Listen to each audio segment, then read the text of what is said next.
My name is Demet. I am 34 years old. And the man I love forgot me. Not slowly. Not after years. He forgot me in a single moment, like someone closed a book and erased the entire story. People often say the worst pain in life is losing someone you love. But I learned something different. The worst pain is when the person you love is still alive, still breathing, still standing right in front of you. But when they look at you, their eyes say one simple thing: I don't know you. And that is how my story began. It was a cold evening in November when everything changed. The sky was gray and the rain had just started falling. I remember standing outside the hospital doors, my hands shaking as I tried to open them. Inside that building, the man I loved was fighting for his life. His name was Kerem. For 5 years, he had been the most important person in my world. We shared everything together, our mornings, our dreams, our fears, and the quiet moments that only two people in love understand. And now, he was lying in a hospital bed after a terrible accident, a car crash, one careless driver, one moment of distraction. That was all it took to destroy the life we had built together. The hospital was quiet in a strange way. Machines beeped softly in the rooms. Nurses walked quickly through the halls. The smell of medicine filled the air. I sat beside Kerem's bed and held his hand. His face looked pale under the dim light. There was a bandage across his forehead and small scratches on his cheek. For hours I sat there whispering his name. Kerem, please wake up. But he didn't move. 3 days passed like that. 3 long days of waiting. 3 long nights of praying. Every time the door opened, my heart jumped, hoping someone would tell me he was awake. On the 4th morning, something finally changed. His fingers moved. At first, I thought I imagined it. But then his eyes slowly opened. The doctors called it a miracle. His parents cried with relief. His sister hugged him tightly. The nurses smiled as they checked the machines around his bed. Everyone was celebrating the fact that he survived. After some time, the doctors allowed visitors. His parents spoke with him first. He recognized them immediately. He remembered his childhood, his school, his family. Everything seemed normal. Then it was my turn. My heart was beating so fast, I thought everyone could hear it. I walked slowly toward his bed and smiled gently. Kerem, I whispered. He turned his head and looked at me. For a moment I waited. I waited for the familiar smile, for the warmth in his eyes, for the moment when he would say my name. But none of that happened. He looked at me the way someone looks at a stranger on the street. Polite, curious, but empty.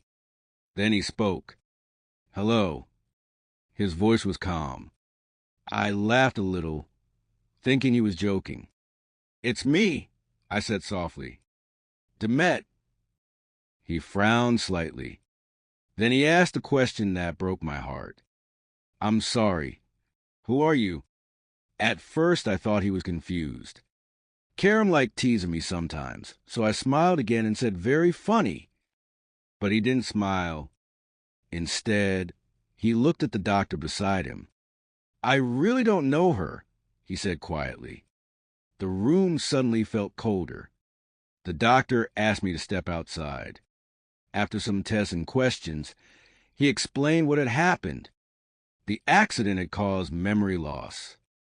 Kerem still remembered most of his life, but not the last 5 years. 5 years. Exactly the time we had spent together. Our entire relationship had disappeared from his memory. Everything we shared, every moment, every promise, every dream, was gone. That night, I sat alone outside the hospital. Rain was falling quietly on the empty street. In my hand, I held an old photograph. It was taken at the beach 2 years earlier. Kerem was standing behind me with his arms around my shoulders. We were both laughing at something the camera never captured.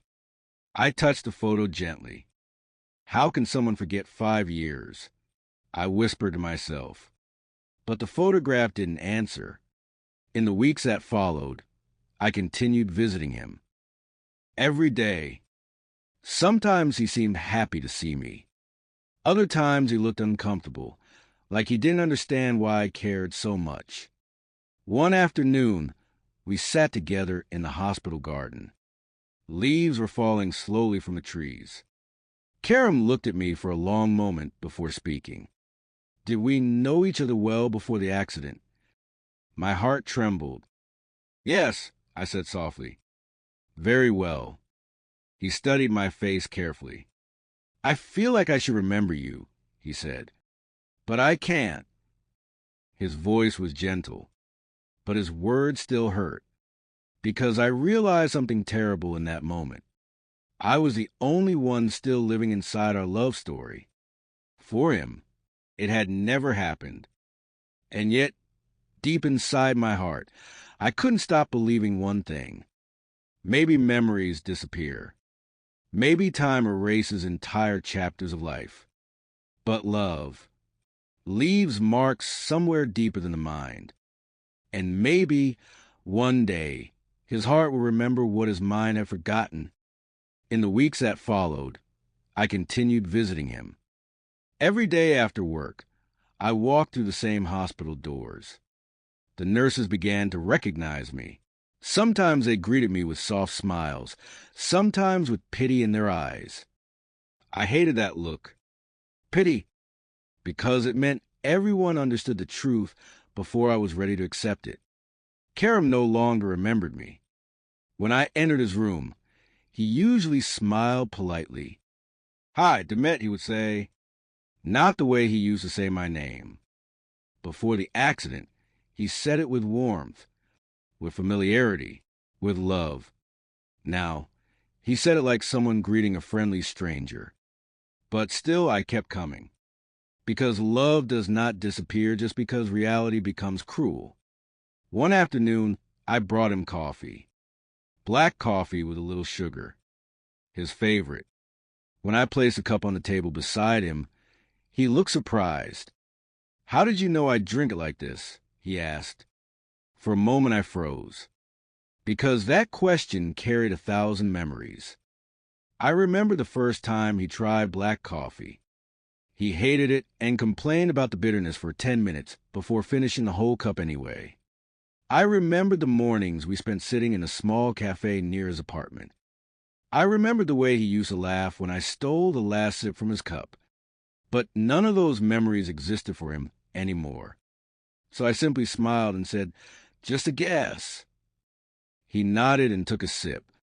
"It's perfect," he said. Those words made my chest ache. Sometimes I tried telling him small stories about our past. Not everything at once, just little moments. One evening I said, "Do you remember the bookstore near the park?" He shook his head. "No, that's where we met," I said quietly. He looked interested. "Really? What happened?" I told him the story. How he accidentally knocked over a stack of books. How he blamed gravity.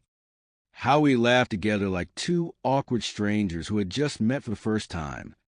Kerem smiled while listening. "That sounds like something I would do," he said. "Yes," I replied softly. "It does." But when the story ended, he simply said, "That's a nice memory." Not our memory, just a story.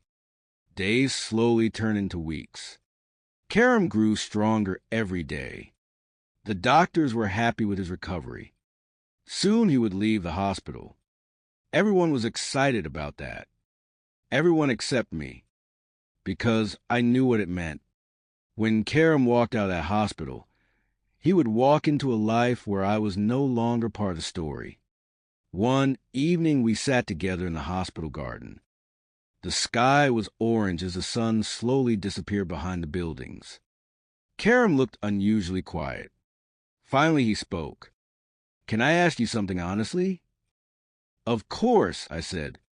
He looked down at his hands before speaking. "Why do you care about me so much?" The question felt heavy in the air. I swallowed slowly. "Because you used to care about me too," I answered. He looked confused. "Did I?" "Yes," I said. "You care more than anyone." Kerem was silent for a long moment. Then he sighed quietly. "I wish I could remember that." His voice sounded sincere. But sincerity did not make the pain disappear. A few days later, the doctors told him he could finally go home. His family came to take him.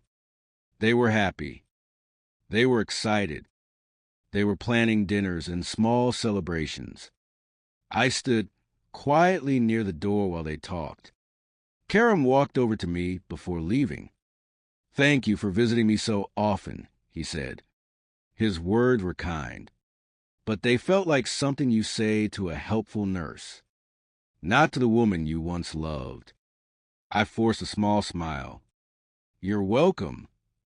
He hesitated for a moment. Then he added something that stayed with me for a long time. "I feel like you're an important person in my life, even though I don't remember why." My heart trembled when he said that. Maybe somewhere deep inside him, something still recognized me, even if his mind didn't. After Kerem left the hospital, life moved forward. He returned to work. He met his friends again. He rebuilt his routine. And slowly, my visits became less frequent. Not because I wanted to stop seeing him, but because every time I looked at him, I felt like a ghost standing inside someone else's life. The hardest part was realizing something painful. Our love story still existed, but only inside my memory. For him, it was gone forever. Thank you so much for watching.